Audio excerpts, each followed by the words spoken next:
So hello mga ka-amazing, no, muna siyang part 2 so ang vlog sa mong biyahe ka na Serpla kauban sa iyang new boyfriend. So dito big dipulog mga ka-amazing kay ilantawan niya og motor. Inantaw niya og motor, wala lang ko nakakuha og video kay nalimot sab ko. So namili mi di ba ganahan ko iya happy boy sa bagong motor, so Babao na lang. kuha na namin ko bao daw practical purpose pwede mga masahero para extra income per day.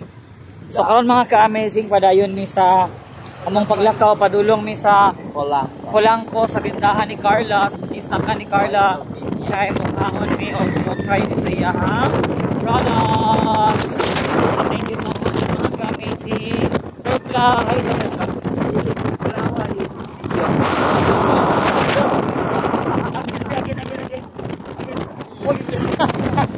Wala gigison, mura mag 13 years old eh.